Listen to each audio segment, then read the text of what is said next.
মুহাম্মাদুন রাসূলুল্লাহ মুহাম্মদ। আসসালামু আলাইকুম ওয়া রাহমাতুল্লাহি ওয়া বারাকাতুহু। আলহামদুলিল্লাহ আলহামদুলিল্লাহি ওয়াহদা ওয়াসসালাতু ওয়াসসালামু আলা মান লা নাবিয়্যা বা'দা। পিস টিভি বাংলার দূরের ও কাছের সুপ্রিয় দর্শক শ্রোতা, যারা যে অবস্থান থেকেই আমাদের আয়োজন উপভোগ করছেন তাদের সকলকেই আমরা জানাচ্ছি আন্তরিক সালাম ও শুভেচ্ছা।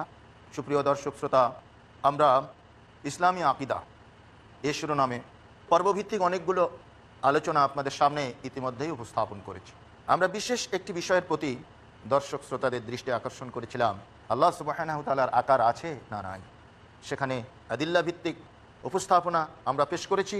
আল্লাহ সুবহানাহু ওয়া তাআলার আকার আছে, কিন্তু কেমন তা আমরা জানি না। পবিত্র কোরআন এবং সহিহ হাদিসের অসংখ্য দলিল আপনারা আলোচকবৃন্দের মুখ থেকে শুনেছেন। পক্ষান্তরে কিছু মানুষ যারা বলে থাকে আল্লাহর আকার নাই, আল্লাহ নিরাকার, তাদের কিছু যুক্তি কিছু উক্তি পরিবেশিত আছে সমাজে। তার নিরসনকল্পে আমাদের আলোচক মণ্ডলীর কাছ থেকে আমরা মনোজ্ঞ প্রমাণপঞ্জি আজকে উপভোগ করব, উপলব্ধি করব। আসুন এই আলোচনায় যারা অংশগ্রহণ করেছেন বিজ্ঞ আলোচক মণ্ডলীর সঙ্গে আপনাদের প্রথমেই পরিচয় করিয়ে দেই। আজকে এসেছেন শেখ আব্দুর রাজ্জাক বিন ইউসুফ, আসসালামু আলাইকুম ওয়া রাহমাতুল্লাহি ওয়া বারাকাতুহু। এবং রয়েছেন শেখ আকরামুজ্জামান বিন আব্দুল সালাম, আসসালামু আলাইকুম ওয়া রাহমাতুল্লাহি ওয়া বারাকাতুহু। এবং আরও রয়েছেন শেখ মুজফফর বিন মোহসিন। আসসালামু আলাইকুম ওয়া রাহমাতুল্লাহি ওয়া বারাকাতুহু। আসুন আমরা যে বিভ্রান্তির ভিতরে পড়ে আছে সমাজের একটি বৃহৎ মুসলিম জনগোষ্ঠী যে আল্লাহ তাআলা নিরাকার, তাদেরও কিন্তু কিছু যুক্তি কিছু উক্তি রয়েছে। আসুন সেগুলো নিরসনকল্পে ইসলাম কি বলেছে আমাদের বিজ্ঞ আলোচক মণ্ডলীর কাছ থেকে আমরা অবগত হই। প্রথমেই যাচ্ছি শেখ আকরামুজ্জামানের কাছে।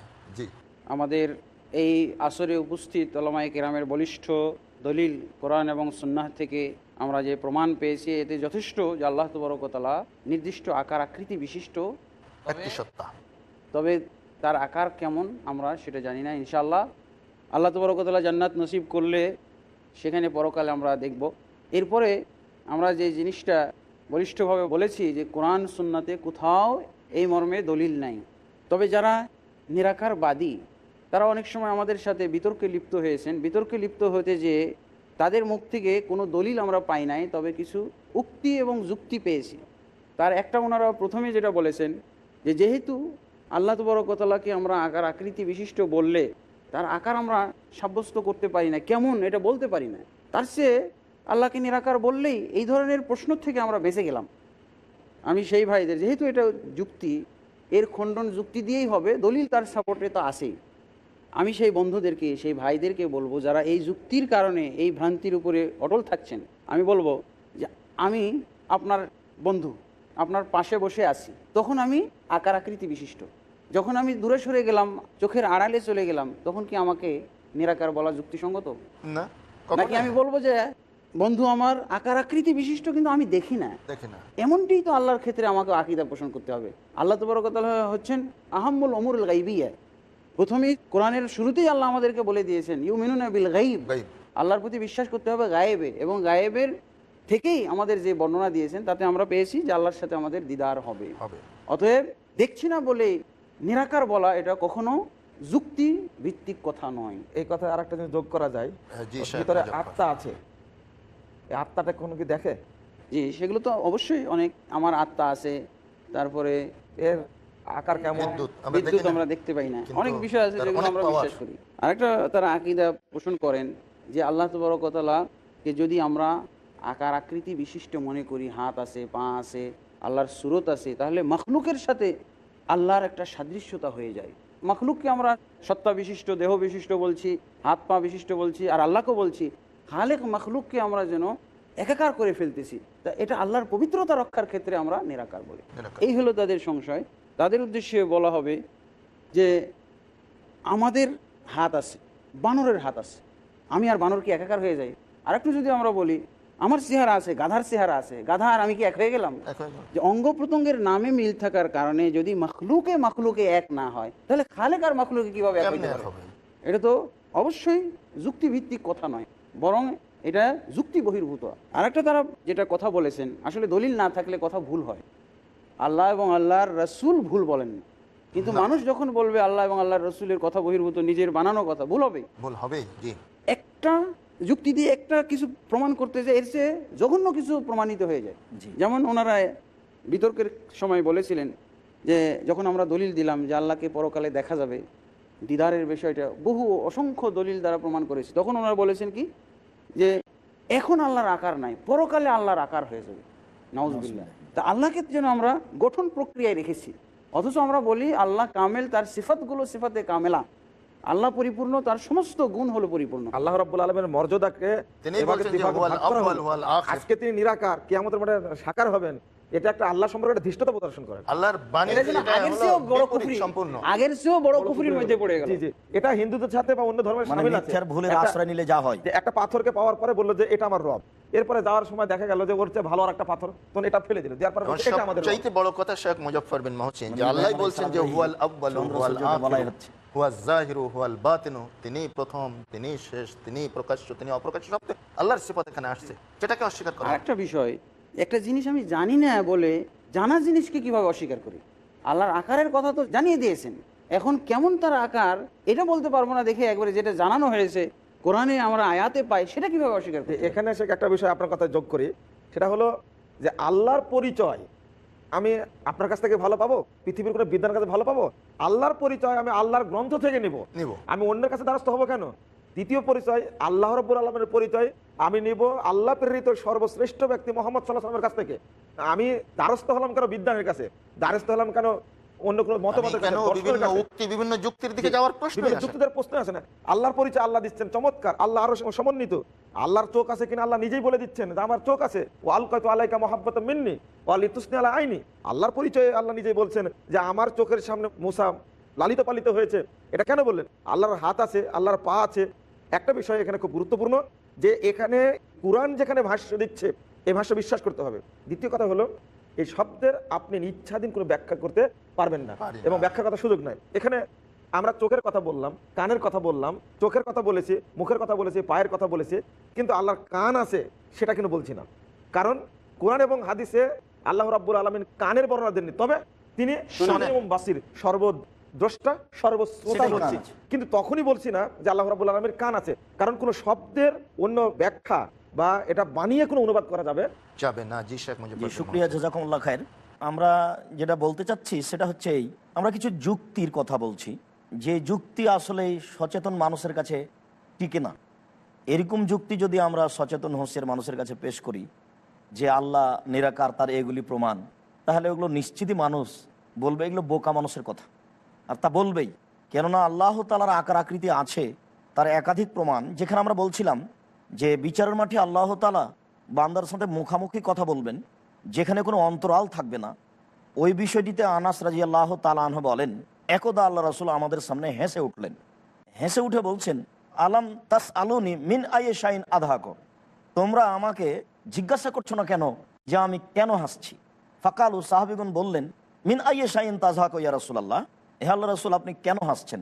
তখন আল্লাহ রাসূল বলছেন, আজিবতু মিন মুজাদালাতিল আবদি রাব্বাহু, বান্দা তার প্রতিপালকের সাথে তর্ক বিতর্ক করবে, ওই তর্ক বিতর্কের গতিটা আমার স্মরণ হয়, আমি হাসছি, স্মরণ হয়ে গেল, অতঃপর আমার হাসি হাসি চলে আসলো। জি শেখ, অত্যন্ত গুরুত্বপূর্ণ আলোচনা। আমরা বিরতির পরে আবারও আপনার কাছে আসবো, আপনি বাকি আলোচনা পূর্ণ করবেন। সুপ্রিয় দর্শক শ্রোতা, আমরা আবারও অল্প সময়ের জন্য ছোট্ট একটি বিরতিতে যাচ্ছি। বিরতির পর আবারও যথাসময়ে আপনাদের সামনে উপস্থাপিত হব ইনশাআল্লাহ। ততক্ষণ সঙ্গেই থাকুন।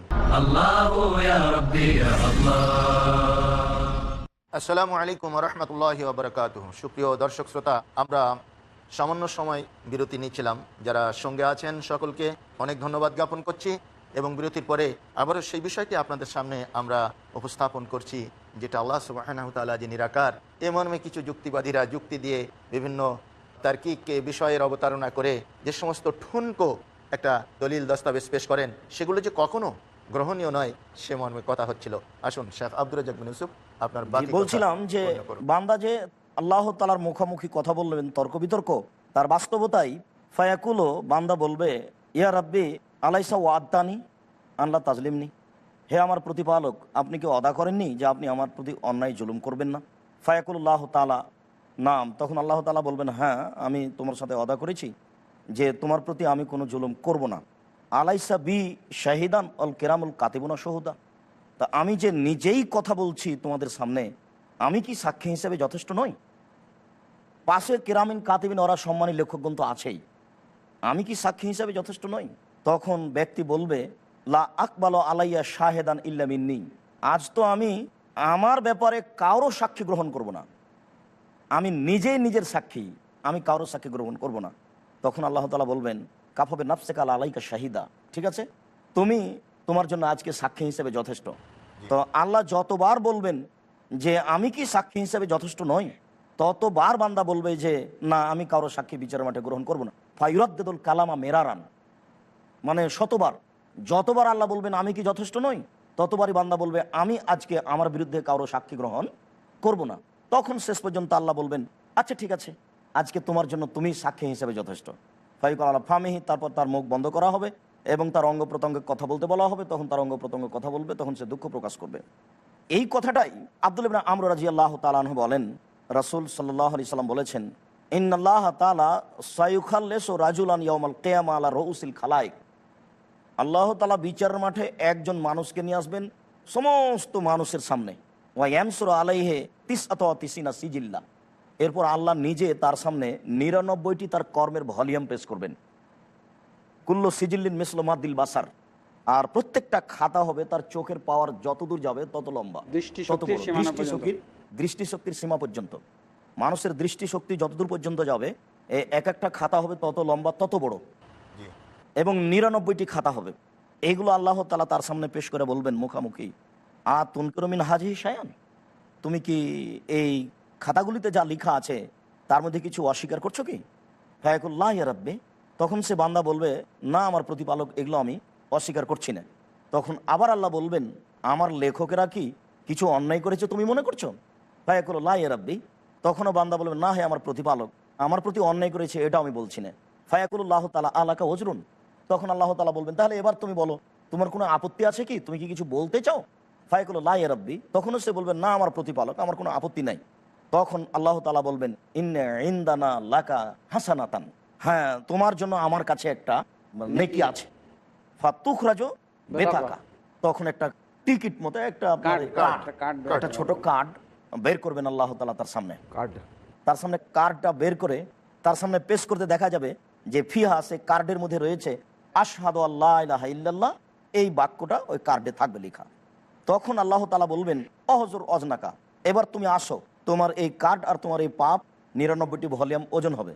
তখন লোকটি বলবে, হে আমার প্রতিপালক, এই কার্ডের সাথে এই 99টি এত বিশাল বিশাল খাতার কি তুলনা, কি ওজন হতে পারে? ওজন করার দরকারই নাই, কি আর ওজন হবে? তো আমার পাপের পাল্লা তো ভারী হবে। তখন বোঝা যাচ্ছে আল্লাহ তাআলা বলবেন, লা তুজলামু আলাইকা, তোমার প্রতি আজকে কোনো অত্যাচার করা হবে না। এরপরে কার্ডটা এক পাল্লায় রাখা হবে আর এই 99টি ভলিউম এক পাল্লায় রাখা হবে। দেখা যাবে যে কার্ডের পাল্লাটা ভারী হয়ে গেল, আর ওই যাতে 99টি ভলিউম আছে সেটা একবারে হালকা হয়ে উপরে উঠে গেল। এরপরে আল্লাহ রাসূল বলেছেন, লা ইয়াসকুলু মা ইসমিল্লাহি তাআলা শাইউন, আল্লাহ তাআলার নামের সাথে কোনো জিনিসই ওজন করে ভারী হবে না, সবটাকেই আল্লাহ তাআলার নাম পরাজয় করে দেবে। তো অত্র হাদিসে খুব ভালোভাবে বোঝা যাচ্ছে যে কিভাবে আল্লাহ এবং তার বান্দার মুখামুখি কথা হবে। নিরাকারের এখানে কোনো প্রশ্নই আসে না। অত্র হাদিসগুলি খুব স্পষ্টভাবে প্রমাণ করে যে আল্লাহ এবং তার বান্দার মধ্যে মুখামুখি কথা হবে। সংশয় দূর করা যায়। হ্যাঁ, একটা সংশয় যেটা আমাদের সরাসরি বিষয়ের সাথে, আল্লাহর আকারবাদী একটা সম্প্রদায় আমাদের মুসলিম সমাজে বসবাস করে। তারা কিন্তু আল্লাহর আকার কেমন ওটা বলেও দিয়েছে। আমাদের বাংলাদেশ বা ভারতবর্ষে এদের অভাব নাই, শত শত কোটি কোটি তারা এরকম মনে করে যে আল্লাহর আকার আছে, কিন্তু ওরা আবার আকারটা বলেও দিচ্ছে, বলছে রা বাযু আউলিয়া ইম আল্লাহ আযজা ওয়া জাল্লা শাববান আমরাদ, তাদের কোনো অলি, কথিত অলিরা নাকি আল্লাহকে দেখেছেন দাড়ি মোজ গজানোর উপক্রম নওজোয়ানের মতো। এখানে কিন্তু একটা আল্লাহর আকার আকৃতির ক্ষেত্রে একটা বিরাট বদনাম আছে, এটা একটা বাড়াবাড়ি, এটা বদনাম আছে। মুজাসসিমা বলা হয়, মুজাসসিমা, তো এরাই হলো মুজাসসিমা। আবার কেউ যদি এরকম ধারণা না করে যে আমাদের তুলনাকারীকে মুজাসসিমা বলা হয়, হ্যাঁ, এরকম কেউ ধারণা না করে যে আমরা যে আজকে আল্লাহর আকার প্রমাণ করলাম, তার মাধ্যমে এই মুজাসসিমা আকীদা প্রমাণ করে দিলাম, বা আমরা এটা যেন কেউ মনে করে, আমরা বলে দিই কেউ জানে না আল্লাহর আকার আছে, এই ক্ষেত্রে এদেরকে আমরা কি বলবো? এই মুজাসসিমা আকীদাটাকে আমরা কি বলতে পারি? এটা মূর্তি পূজা, এটা মূর্তি পূজা, মূর্তি পূজা এটা হতে পারে। যেভাবে মূর্তি পূজা করা হয়, এটা যেন আল্লাহর আকার সাব্যস্ত করে দাড়ি মোজ গজানোর উপক্রম নওজোয়ানকে সাব্যস্ত দেখা করা, হয়েছে, জি। আরেকটা এটা সংশয়- অবশ্যই মূর্তি পূজার শামিল। এই আকীদা যারা পোষণ করে এদের সালাত সিয়াম এরা যেন এই মূর্তির জন্য তারা সম্পাদন করতেছে, এটাই প্রমাণিত হবে। এখানে সেখানে আমি এটা যোগ করতে চাচ্ছিলাম, আর একটা বিষয় এখানে যোগ করা যায় যে আল্লাহ রাব্বুল আলামিনের আকার আছে, তবে কিছু ব্যাখ্যা কিভাবে দেবেন, ইয়াদুল্লাহ ফাওকা আইদিহিম, তাদের হাতের উপরে আল্লাহর হাত রয়েছে, এই হাত দ্বারা কি বোঝানো হয়েছে, ওয়ানাহনু আকরাবু ইলাইহি মিন হাবলিল ওয়ারিদ, হাবলিল ওয়ারিদ। সূরা কফের মধ্যে আল্লাহ বলছে যে তার গ্রীবার চেয়ে আমি নিকটবর্তী থাকি। সম্মানিত দর্শক মণ্ডলী, একাধিক আয়াতে এরকম আপনাকে আছে। আপনাকে বিষয়টা বুঝতে হবে, যেখানে আল্লাহর সাথে আছেন ওই জায়গায় আমরা ব্যাখ্যা দিয়েছি যে এখানে আল্লাহর শক্তি, ক্ষমতা, দৃষ্টি রয়েছে, আল্লাহর রহমত, কিন্তু ইয়াদুল্লাহ ফাওকা আইদিহিম, আল্লাহর হাতটা তাদের হাতের উপরে তাদের ছিল। হাতের উপরে আল্লাহর আল্লাহর হাত ছিল। আল্লাহর হাতটা বলতে কার হাত? এখানে মূলত অর্থ ঠিক রাখতে হবে। স্পষ্ট কোরআনের আয়াত দ্বারা প্রমাণিত হয় যে ফাইদা করানাহু ফাত্তাবি কুরআনা সুম্মা ইন্না আলাইনা বায়ানা। আল্লাহ বলছেন যখন আমি কোরআন পাঠ করব তখন আপনি তার অনুসরণ করুন, অতঃপর তার ব্যাখ্যা আমি দিব। সূরা কিয়ামের মধ্যে যেটা আসছে, এক্ষেত্রে কি আল্লাহ কি কোরআন পাঠ করেন মুহাম্মদ সাল্লাল্লাহু আলাইহি ওয়াসাল্লামের উপরে? না, তিনি হলেন জিবরিল। জিবরাইল। যেহেতু আল্লাহ রাব্বুল আলামিনের পক্ষ থেকে নিযুক্ত জিবরিল আমিন তেলাওয়াত করছেন, তাই আল্লাহর দিকে সম্বোধন করে আল্লাহ বলেছেন ফাইদা করানাহু ফাত্তাবি কুরআনা, যখন আমি কোরআন পড়বো তখন আপনি অনুসরণ করুন। অনুরূপভাবে নাহনু আকরাবু ইলাইহি মিন হাবলিল ওয়ারিদ, তারপরে কি আছে, ইয ইয়াতালাক্কাল মুতালাক্কিয়ানা আনিল ইয়ামিনি ওয়া শিমালি কয়িদ। এখানে আল্লাহ গ্রীবার চেয়েও নিকটে আছেন, এর অর্থ যে পরে আয়াতে বলা হয়েছে, অর্থাৎ দুই কাঁধে দুইজন ফেরেশতা আছেন, এটা আল্লাহ কর্তৃক নিযুক্ত, তাই আল্লাহ রাব্বুল আলামিনের দিকে এটাকে সম্বোধন করা হয়েছে। সুতরাং আপনি যেমন নিজে বলেন এটা আমি করেছি, অথচ ওই জায়গায় কোনোদিন যাননি, লেবার করেছে ওটা, এটা আপনি নিজে থেকে বলেন, অর্থাৎ কি আপনি নিজে কি কখনো করেছেন বা নিজে কি সেখানে উপস্থিত ছিলেন? না। এই আয়াতগুলো অনুবাদ ঠিক রাখতে হবে। আল্লাহ রাব্বুল আলামিনকে বাল ইয়াদাহু মাবসুতান কেন বলা হয়েছে? আল্লাহর দুই হাত প্রশস্ত। তারা বলেছিল এখন আর বৃষ্টিও হবে না, ফসলও হবে না, আল্লাহর হাত বন্ধ হয়ে গেছে, দান বন্ধ হয়ে গেছে। তখন আল্লাহ বলেন বাল ইয়াদাহু মাবসুতান, আল্লাহ রাব্বুল আলামিনের দানের হাত প্রশস্ত। তাহলে অনুবাদে ত্রুটি করা যাবে না, যেভাবে অনুবাদ আছে ওইভাবে অনুবাদ করতে হবে, বুঝতে হবে যেভাবে বুঝেছেন আল্লাহ রাসূল এবং সাহাবা কেরাম। এর ব্যতিক্রম বুঝতে গেলে আমরা পথভ্রষ্ট হবে, তো কোনো সন্দেহ অবকাশ নাই। আল্লাহ বলছেন এই কথা বলছিলেন। অতএব আমরা এটা বুঝতে পারলাম যে আমরা এই আকীদাটাকে কোরআন এবং হাদিসের ভিত্তিতে পোষণ করব, ওই সমস্ত খোঁড়া ঠুনকো অজুহাত বা উক্তি এবং যুক্তির আলোকে নয়, যেগুলো আমরা প্রমাণ করে দেখেছি আরেক যুক্তি দিয়ে ওগুলো বোকামি। আর অতএব ওগুলো যুক্তি দিয়ে কখনো ধর্ম চলে না। বহু জায়গায় যুক্তি এমনটা কখনো হয়েছে, অভ্রান্ত সত্যের সত্যের উৎস মাপকাঠি হতে পারে না। এখানে যেটা হচ্ছে এখন, অভ্রান্ত সত্যের উৎস হচ্ছে পবিত্র কোরআন এবং সহিহ হাদিস। আজকে এই হাদিস। বুঝটা দেওয়ার তো কারণে কোরআন দিয়ে মানুষ পথভ্রষ্ট হচ্ছে। ইউদিল্লু বিহি কাসীরা ওয়া ইয়াহদি বিহি কাসীরা। ওমা ইউদিল্লু সুপ্রিয় ইল্লা দর্শক শ্রোতা, তাহলে আমরা স্পষ্ট প্রমাণ সহকারে জানতে পারলাম যে যারা আল্লাহ সুবহানাহু তাআলার আকার নাই মর্মে বিভিন্ন যুক্তি উক্তি প্রদর্শন করে থাকে, সেগুলো অতীব ঠুনকো বা ওগুলোই অযৌক্তিক। সুতরাং আসুন পবিত্র কোরআন এবং সুন্নাহর আলোকে আমরা আল্লাহ সুবহানাহু তাআলার আকার রয়েছে, তবে সেটা কেমন আমরা জানি না। আল্লাহ সুবহানাহু তাআলার যেমন আকার থাকলে শোভনীয় হয় তেমনটি আছে। আমরা পরকালে ইনশাআল্লাহ জান্নাতে গিয়ে যখন দেখব তখন বুঝতে পারবো তিনি কেমন। আসুন সব ধরনের ভ্রান্ত ধারণার অপনোদন করে আমরা পবিত্র কোরআন ও সুন্নাহ ভিত্তিক ধারণা বা আকীদা পোষণ করে ইহলৌকিক এবং পরলৌকিক জীবনে কামিয়াবি হাসিল করতে সচেষ্ট হই। মহান আল্লাহ আমাদেরকে তৌফিক দান করুন, আমিন। সুবহানাকাল্লাহুম্মা ওয়া বিহামদিকা আশহাদু আল্লা ইলাহা ইল্লা